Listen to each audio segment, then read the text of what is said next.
Welcome to The Making of a Nation, American History in VOA Special English. On a cold and cloudy day in March of 1861, Abraham Lincoln became the 16th President of the United States.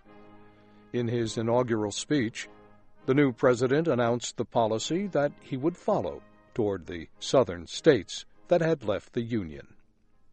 Lincoln said no state had a legal right to secede. The Union could not be broken. He said he would enforce federal laws in every state. And he promised not to surrender any federal property in the states that seceded. Lincoln said if force was necessary to protect the Union, then force would be used. His policy was soon tested.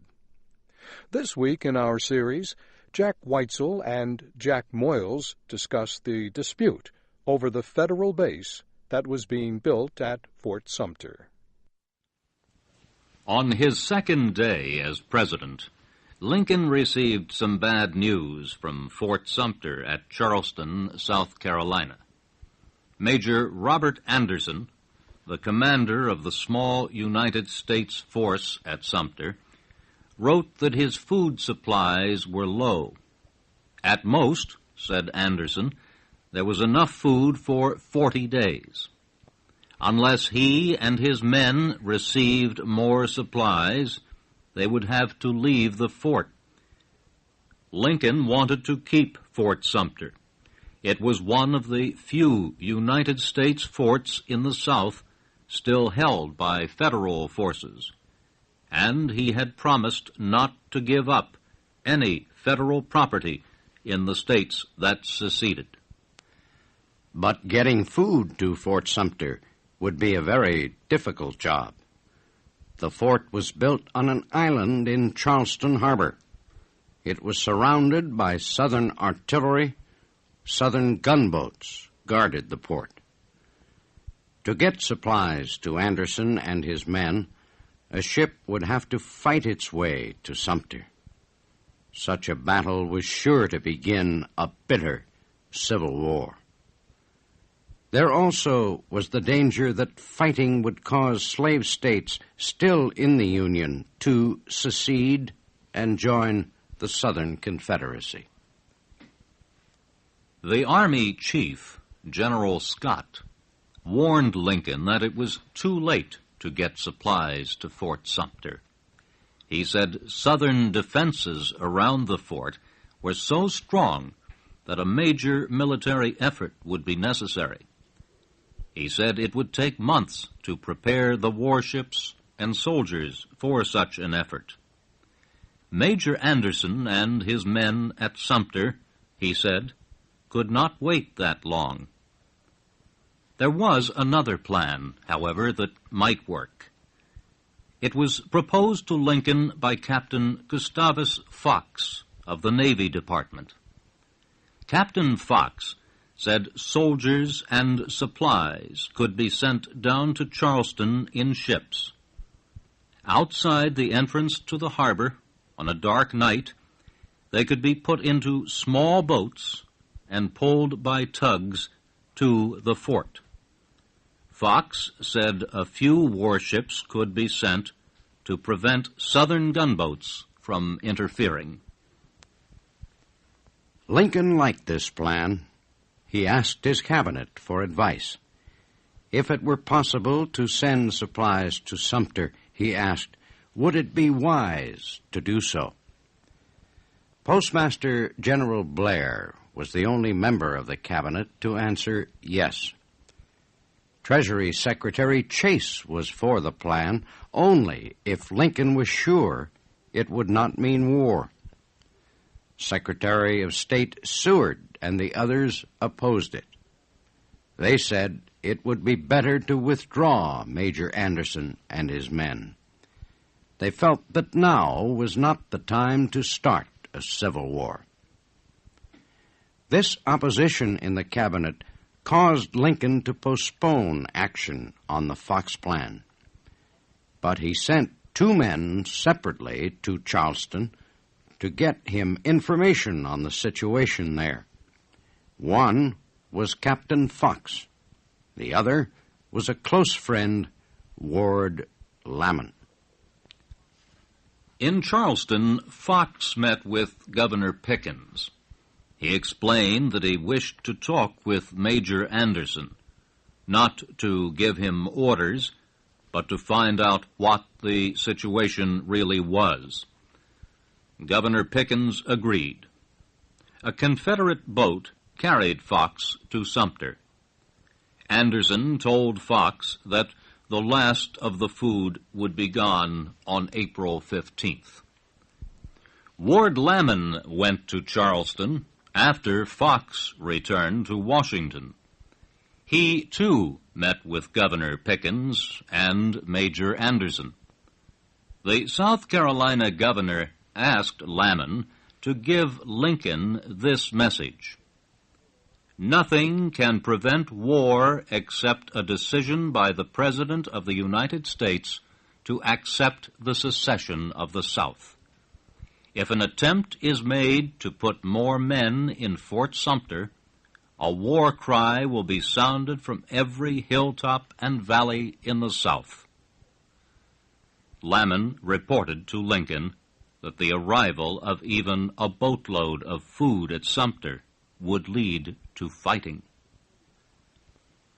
At the end of March, Lincoln held another cabinet meeting and again asked what should be done about Fort Sumter. Should an attempt be made to get supplies to Major Anderson? This time, 3 members of the cabinet voted yes, and 3 voted no. When the meeting ended, Lincoln wrote an order for the Secretary of War. He told him to prepare to move men and supplies by sea to Fort Sumter. He said they should be ready to sail as early as April 6th, only 1 week away. On April 4th, Lincoln called Captain Fox to the White House. He told him that the government was ready to take supplies to Fort Sumter. He said Fox would lead the attempt. Lincoln showed Fox a message he was sending to Governor Pickens in South Carolina. It read, "This is to inform you that an attempt will be made to supply Fort Sumter with food only. If this attempt is not opposed, no effort will be made to throw in men, arms, or ammunition." Governor Pickens received the message on April 8th. He immediately sent it by telegraph to Confederate President Jefferson Davis at Montgomery, Alabama. Davis called a meeting of his cabinet to discuss what should be done. He asked if Fort Sumter should be seized before supplies could arrive. Former United States Senator Robert Toomes of Georgia was the Confederate Secretary of State. He told Davis, "Firing upon that fort will begin a civil war greater than any the world has ever seen. I cannot advise you." Later in the meeting, Toomes urged Davis not to attack the fort. "Mr. President," he said, "at this time it is suicide, murder, and will lose us every friend in the North. You will strike a hornet's nest which extends from mountains to oceans. Millions now quiet will swarm out and sting us to death. It is not necessary. It puts us in the wrong. It will kill us." On April 10th, Jefferson Davis sent his decision to the Confederate commander at Charleston, General Pierre Beauregard. He told Beauregard to demand the surrender of Fort Sumter. If Major Anderson refused, then the general was to destroy the fort. The surrender demand was carried to Sumter the next day by a group of Confederate officers. They said Anderson and his men must leave the fort, but they could take with them their weapons and property. And they were offered transportation to any United States port they named. Anderson rejected the demand. As he walked with the Confederate officers back to their boat, he asked if General Beauregard would open fire on Sumter immediately. No, they said. He would be told later when the shooting would start. Anderson then told the Southerners, "If you do not shell us to pieces, hunger will force us out in a few days." General Beauregard informed the Confederate government in Montgomery that Anderson refused to surrender. He also reported the major's statement that Sumter had only enough food for a few more days. New orders were sent to Beauregard. Jefferson Davis said there was no need to attack the fort if hunger would soon force the United States soldiers to leave. But he said Anderson must say exactly when he and his men would leave. And he said Anderson must promise not to fire on Confederate forces.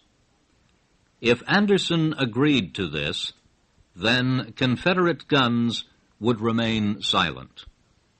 This offer was carried to Fort Sumter a few minutes before midnight, April 11th. Anderson discussed the offer with his officers, and then wrote his answer.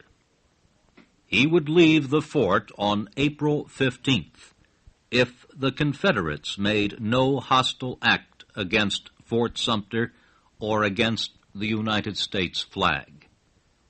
He would not leave, however, if before then he received new orders or supplies. This did not satisfy the three Confederate officers who brought Beauregard's message. They handed Anderson a short note. It said, "We have the honor to inform you that General Beauregard will open fire on Fort Sumter in 1 hour, at 20 minutes after 4, on the morning of April 12, 1861. The major shook hands with Beauregard's representatives, and they left the fort. Anderson and his officers woke their men and told them to prepare for battle. At Fort Johnson, across the harbor, Confederate gunners also were getting ready. These men would fire the first shot at Sumter. That explosion would signal the other guns surrounding the fort to open fire.